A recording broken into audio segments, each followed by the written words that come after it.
बिना पुलिस इजाजत शामली में किसानों की महापंचायत शुरू। महापंचायत में आरएलडी के राष्ट्रीय उपाध्यक्ष जयंत चौधरी पहुंचे। महापंचायत में अध्यक्ष नरेश टिकैत समेत किसान नेता शामिल होने वाले हैं। प्रशासन की अनुमति के बिना की जा रही इस महापंचायत के लिए भारी पुलिस बल तैनात किया गया है। ड्रोन से पूरे इलाके की निगरानी की जा रही है। कल होने वाले किसानों के चक्का जाम को लेकर पुलिस प्रशासन अलर्ट पर है। किसानों के चक्का जाम पर केंद्रीय गृह मंत्रालय ने अहम बैठक बुलाई और सूत्रों के मुताबिक बैठक में फैसला लिया गया कि प्रदर्शन उग्र हुआ तो सख्त कार्रवाई की जाएगी। मीटिंग में आईबी, दिल्ली पुलिस और एनसीआर के पुलिस अधिकारी शामिल थे। दिल्ली में किसी भी विरोध या प्रदर्शन को रोकने के लिए अतिरिक्त पुलिस बल तैनात किया जाएगा। 6 फरवरी यानी कि कल देश भर में किसानों ने चक्का जाम का ऐलान किया है। दोपहर 12 बजे शाम 3 बजे तक हाईवे को जाम करेंगे किसान। हालांकि किसान नेताओं ने कहा है कि दिल्ली में आंदोलन नहीं होगा। दिल्ली के बाहर 3 घंटे तक जाम रहेगा पूरा देश। दिल्ली की सीमाओं पर पुलिस बल की तैनाती है, मुस्तैद है और 26 जनवरी को हुई हिंसा के बाद पुलिस हाई अलर्ट पर है। किसी भी तरह की हिंसा से निपटने के लिए पुलिस ने तैयारी कर ली है। कृषि कानून को लेकर कृषि मंत्री नरेंद्र सिंह तोमर आज विपक्ष पर जमकर बरसे हैं। राज्यसभा में अपनी बात रखते हुए कृषि मंत्री नरेंद्र सिंह तोमर बोले कि खेती पानी से होती है, लेकिन सिर्फ कांग्रेस ही है जो खून से खेती कर सकती है। विपक्ष से कहा कि कानून पर सवाल उठाने वाले अगली बार कानून पढ़कर आए। कानून आपकी जमीन को ले जाएंगे। मैं कहता हूं कॉन्ट्रैक्ट फार्मिंग के एक्ट में कोई एक प्रावधान बताए, कोई एक प्रावधान बताए। ये दुनिया जानती है पानी से खेती होती है, खून से खेती सिर्फ कांग्रेस ही कर सकती है। भारतीय जनता पार्टी खून से खेती नहीं कर सकती। कृषि मंत्री नरेंद्र सिंह तोमर ने कहा कि हमारी सरकार गांव और किसानों के लिए विकास के लिए प्रतिबद्ध है। किसानों को भड़काया जा रहा है कि उनकी जमीन चली जाएगी। कोई बताए कि कानून के किस प्रावधान में किसानों की जमीन छीनने का जिक्र है। नरेंद्र सिंह तोमर ने कहा कि विपक्ष और कानून संगठन बताएं कि इस कानून में काला क्या है। कानूनों को काले कानून भी जोर देकर कहा, लेकिन मैं आजाद साहब और आने भाई आपको बताना चाहता हूं कि मैं किसान यूनियन से भी 2 महीने तक यही पूछता रहा कि कानून में काला क्या है, एक मुझे बताओ तो मैं उसको ठीक करने की कोशिश करूं। कृषि मंत्री नरेंद्र सिंह तोमर ने कृषि कानून के एक बार फिर फायदे गिनाए हैं। कहा कि किसानों के हित में कानून है। कृषि मंत्री ने कहा कि कृषि क्षेत्र में सरकार ने काम किया और किसानों की आय दोगुना करने का लक्ष्य रखा है। करीब 10 करोड़ से अधिक किसान रजिस्टर्ड हुए हैं और रजिस्ट्रेशन बढ़ेगा तो आय भी बढ़ेगी। आंदोलन के लिए हम लोगों ने लगातार उनको सम्मान देने की कोशिश की है। 12 बार ससम्मान बुलाकर बातचीत की है। एक शब्द भी हमने उनके बारे में इधर उधर नहीं बोला। संवेदनशीलता के साथ विचार किया है, लेकिन हमने ये जरूर कहा है कि आप प्रावधान में कहां गलती है विनम्रता पूर्वक हमारा ध्यान आकर्षित करिए। राज्यसभा में संजय राउत ने किसान कानून का मुद्दा उठाया। बोले कि जब तक किसान आंदोलन जिंदा है तब तक देश जिंदा है। संजय राउत ने कहा कि जब किसान मुगलों से लड़ा, अंग्रेजों से लड़े और कोरोना काल में लंगर बांट रहा था तो देश प्रेमी था, और अब जब अपने हक की लड़ाई लड़ रहे हैं तो खालिस्तानी हो गए। भाई, जब मुगलों से लड़ा तो हम उसे योद्धा कहते थे, जब अंग्रेजों से लड़ा तो हम उसे देशभक्त कहते थे। कोरोना वायरस में लंगर बांट रहा था तो देश प्रेमी था, लेकिन आज वो अपने हक के लिए लड़ता है तो वो खालिस्तानी हो गया, वो देशद्रोही हो गया। ये कौन सा अन्याय है को निभाया। संजय राउत पर महाराष्ट्र बीजेपी सांसद विनय सहस्त्रबुद्धे ने पलटवार किया है। कहा कि हमें उपदेश देने की जरूरत बिल्कुल नहीं है, दोस्ती हमसे घर बसाया किसी दूसरे संग। विनय सहस्त्रबुद्धे ने सरकार के काम को गिनाते हुए कहा कि लोग कहते हैं कि मोदी मैजिक है। मैं कहता हूं कि ये मोदी मैजिक नहीं बल्कि मोदी मेहनत है, जिससे कि देश विकास के रास्ते पर आगे लगातार बढ़ रहा है। बार मैं सुनता रहा 2019 के चुनावों के बाद कि ये मोदी मैजिक है, ये मोदी मैजिक है। मैं बताना चाहता हूं कि इसमें मैजिक नहीं, ये मोदी मेहनत है। ये किए हुए काम का फल हमें मिला है, और इसको अगर आप थोड़ा सा तरीके से देख पाएंगे तो मैं मानता हूं कि आपको समझेगा कि ये मैजिक नहीं है। और वहीं पंजाब से कांग्रेस सांसद प्रताप सिंह भाजपा किसान आंदोलन को लेकर पंजाबी में अपना भाषण उन्होंने दिया और कहा कि कोरोना काल में चोर दरवाजे से कृषि कानूनों को लाने की क्या जरूरत थी, और जब इतने साल इंतजार किया तो 6 महीने और इंतजार क्यों नहीं किया गया। किसानों को खालिस्तानी कहे जाने पर भड़के भाजपा। कहा कि हमें राष्ट्रीयता ना सिखाएं। हमारे पंजाब में हर महीने एक बच्चा तिरंगे में लिपटकर गांव पहुंचता है। ये बात कहने को तैयार हो हम अपने इन कानून में तरमीम करने को तैयार है। असि तरमीम करने तैयार होता मतलब है कानूना में वड्डी कमी है।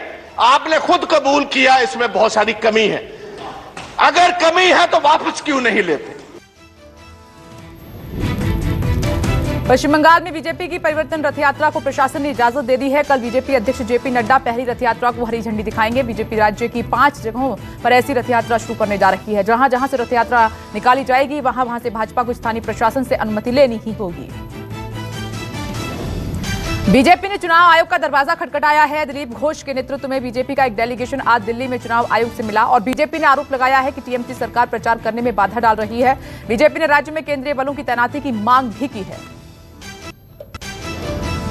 लगातार दूसरे दिन पेट्रोल डीजल के दाम बढ़ने से आम लोगों पर महंगाई का बोझ और बढ़ गया है। आज पेट्रोल की कीमतों में 29 पैसे और डीजल की कीमतों में 30 पैसे की बढ़ोतरी हुई है। दिल्ली में पेट्रोल बढ़कर 86 रुपए 95 पैसे प्रति लीटर हो गया है। डीजल की बात करें तो डीजल की कीमत है 77 रुपए 13 पैसे प्रति लीटर। मुंबई में पेट्रोल के दाम 93 रुपए 49 पैसे प्रति लीटर हो गए हैं और डीजल का भाव है वहां पर 83 रुपए 99 पैसे प्रति लीटर। देश में पेट्रोल डीजल और गैस की बढ़ती कीमतों को लेकर शिवसेना ने मोदी सरकार को कटघरे में खड़ा कर दिया है। शिवसेना ने सामना में लिखा गया है कि ईंधन गैस दर वृद्धि शब्दों की जुमलेबाजी और सामना में शिवसेना ने कहा कि जनता की जेब से पैसे क्यों छीन रही है सरकार। लॉकडाउन की वजह से पहले ही आम जनता की कमर टूट गई है और कई लोगों की नौकरी छिन गई है, फिर भी महंगाई बेतहाशा बढ़ती जा रही है। पेट्रोल डीजल की बढ़ती कीमतों को लेकर शिवसेना ने केंद्र सरकार को घेरते हुए मुंबई में प्रदर्शन किया है। शिवसेना पूरे महाराष्ट्र में तेल की महंगाई के खिलाफ डीएम ऑफिस के सामने प्रदर्शन के साथ नारेबाजी की। शिवसेना का आरोप यह है कि तेल की कीमतों में बेतहाशा बढ़ोतरी से आम आदमी बेहाल है। बता दें कि मुंबई में पेट्रोल की कीमत 92 रुपए 86 पैसे प्रति लीटर हो गई है। Stand up comedian Munawar Faruqui को सुप्रीम कोर्ट से जमानत अंतरिम जमानत मिल गई है। धार्मिक भावनाएं आहत करने को लेकर मध्य प्रदेश के इंदौर में दर्ज मामले में आज जमानत मिली है। अपनी विवादित टिप्पणी को लेकर जेल में बंद है फारूकी। शो के दौरान हिंदू देवी देवताओं पर की थी आपत्तिजनक टिप्पणियां। फारूकी के अंतरिम जमानत के बाद याचिकाकर्ता ने आरोप लगाया है कि आरोपी को नियम के मुताबिक गिरफ्तार नहीं किया गया। एयर शो के आखिरी दिन आज शाम राष्ट्रपति रामनाथ कोविंद ने किया समापन। कई देशों के साथ हथियारों की डील हुई है। एयर शो के दौरान आत्मनिर्भर भारत की दिखी झलक और HAL को मिला 83 तेजस का कॉन्ट्रैक्ट। राजनाथ सिंह ने कहा कि मेक इन इंडिया को मिलेगा बढ़ावा। सूर्य किरण और सारंग हेलीकॉप्टर्स ने फ्लाई पास्ट में लिया हिस्सा। अनोखे करतब के जरिए दुनिया को दिखाया हिंदुस्तान का दम। हिमाचल के शिमला में रुक रुक कर बर्फबारी जारी है। लगातार हो रही बर्फबारी की वजह से समूचा शिमला और मनाली बर्फ की सफेद चादर में लिपटा हुआ है। यहां घरों की छतों से लेकर सड़क तक हर तरफ बर्फ ही बर्फ नजर आ रही है। नजारा इतना मनमोहक है कि स्कीइंग के दीवानों के चेहरे खिल उठे हैं और नरकंडा, कुफरी और चैल में स्नोफॉल से तापमान में भारी गिरावट दर्ज की गई है। रात का पारा शून्य से नीचे पहुंचा है।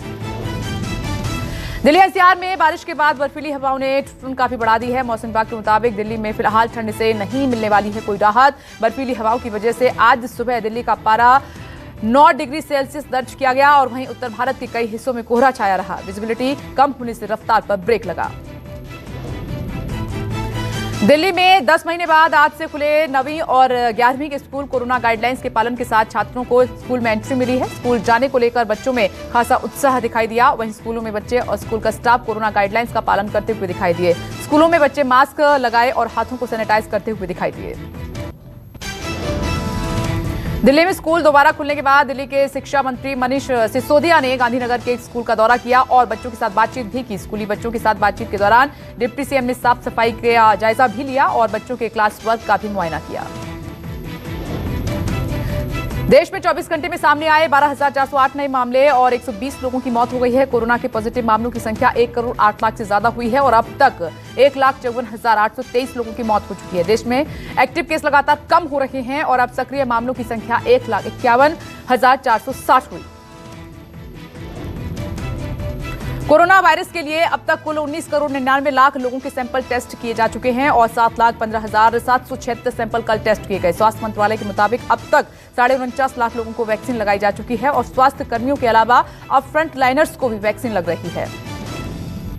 आईसीएमआर के सीरो सर्वे में बड़ा खुलासा हुआ है। सीरो सर्वे के मुताबिक देश का हर 5वां व्यक्ति दिसंबर तक कोरोना से संक्रमित हो चुका था। आईसीएमआर की ओर से किए गए तीसरे सर्वे के मुताबिक मिड दिसंबर तक 21% लोग संक्रमित हुए और 18 साल की आयु वाले 25.3% लोगों में भी एंटीबॉडी मिले हैं और शहरों की झुग्गी झोंपड़ियों वाली बस्तियों में 31.7% लोगों में एंटीबॉडी मिले हैं। आईसीएमआर का ये सर्वे 17 दिसंबर से 8 जनवरी के बीच हुआ था। सर्वे 21 राज्यों में 70 जिलों में 700 गांवों में किया गया था। सर्वे में 10 वर्ष से अधिक उम्र के 28,579 लोगों और 7,171 स्वास्थ्य कर्मचारियों को शामिल किया गया था। इससे पहले अप्रैल और अगस्त में भी 2 बार सीरो सर्वे हो चुका है। वैक्सीन को लेकर सीरम ने यूनिसेफ से करार कर लिया है और करार के मुताबिक अब 100 देशों को वैक्सीन सप्लाई करेगा भारत का सीरम इंस्टीट्यूट। और सीरम और यूनिसेफ में कोविशील्ड और नोवावैक्स को लेकर करार हुआ है। समझौते के तहत सीरम 1 करोड़ 10 लाख वैक्सीन दूसरे देशों को देगा। यूपी के ग्रेटर नोएडा में डबल मर्डर से सनसनी फैली हुई है। घर में लूट के इरादे से आए बदमाशों ने महिला की गला दबाकर हत्या कर दी। बताया जा रहा है कि बदमाशों ने पहले महिला की हत्या की, उसके बाद पति की भी घर के बेसमेंट में हत्या कर दी। शुरुआती जांच में घर में किसी के जबरन आने के साक्ष्य नहीं मिले हैं। फिलहाल पुलिस फोर्स और फोरेंसिक की टीम जांच में जुटे हुए हैं। पुलिस का दावा है कि जल्द ही आरोपियों को पकड़ लिया जाएगा। यूपी के गोंडा में एक दिल दहला देने वाली वारदात सामने आई है। पति ने अपनी नवविवाहिता पत्नी की हत्या कर शव को गन्ने के खेत में दफन कर दिया। बताया जा रहा है कि 11 दिसंबर को हुई थी दोनों की शादी। आरोपी पति गिरफ्तार। फिलहाल पुलिस कर रही है पूछताछ। पाकिस्तान में फिर सर्जिकल स्ट्राइक। ईरान का दावा, पाकिस्तान में घुसकर 3 साल पहले अगवा हुए 2 सैनिकों को छुड़ाया। ईरानी ने 3 साल पहले पाकिस्तान में आतंकवादी संगठन जैश अल अदल द्वारा अगवा किए गए अपने 2 बॉर्डर गार्ड्स को छुड़ाया है और 2 फरवरी को मिशन शुरू हुआ। 3 फरवरी को ईरानी सैनिकों ने अपने मिशन को सफल बताया। साथ ही जवानों को मुक्त करवाने की जानकारी भी दी। ईरान ने पाकिस्तान के बलूचिस्तान में घुसकर कार्रवाई को अंजाम दिया है और कार्रवाई में कई पाकिस्तानी सैनिक भी मारे गए हैं, जबकि गोली लगने से कई घायल भी हुए हैं। जो बाइडेन ने वैश्विक मंच पर राष्ट्रपति के तौर पर अमेरिका इज बैक का ऐलान किया है और जो बाइडेन ने अपने भाषण में चीन और रूस के लिए आक्रामक रुख अपनाए जाने के संकेत दे दिए हैं और बाइडेन ने साफ कहा है कि अमेरिकी गठबंधन उनकी सबसे बड़ी पूंजी है। इंग्लैंड का स्कोर 100 रन के पार, 2 विकेट के नुकसान पर 140 रन और सिबली 146 गेंदों में 53 रन और रूट 100 गेंदों में 45 रन बनाकर खेल रहे हैं। आज से Bharat England test match series शुरू हो चुका है और इंग्लैंड ने टॉस जीतकर पहले बल्लेबाजी करने का फैसला लिया। पहला टेस्ट मैच चेन्नई में खेला जा रहा है। भारत इंग्लैंड मैच पर सचिन तेंदुलकर बोले कि चेन्नई में तेज गेंदबाजों को बड़ी भूमिका निभानी होगी। सचिन ने बताया है कि 15वें से 60वें ओवर तक गेंद रिवर्स स्विंग होगी और सचिन तेंदुलकर ने मोंटी पनेसर को जैक लीच से बेहतर गेंदबाज बताया है। ऑस्कर की रेस में शामिल हुई विद्या बालन की शॉर्ट फिल्म नटखट सोशल मीडिया पर विद्या ने पोस्ट कर खुशी जाहिर की है और इस फिल्म में मां और बेटे की कहानी को दर्शाया गया है। फिल्म नटखट ने अंतर्राष्ट्रीय स्तर पर कई अवार्ड भी जीते हैं। फिल्म का निर्देशन शान व्यास ने किया है। अभिषेक के बर्थडे पर इमोशनल हुए अमिताभ बच्चन और बिग बी ने 2 शानदार तस्वीरें सोशल मीडिया पर शेयर की हैं। तस्वीरों पर अभी तक 1,29,000 से ज्यादा लाइक्स आ चुके हैं। बिग बी ने फोटो के कैप्शन में लिखा है कि मैंने एक बार उसे हाथ पकड़कर रास्ता दिखाया था और अब वो मेरा हाथ पकड़कर मुझे रास्ता दिखाता है।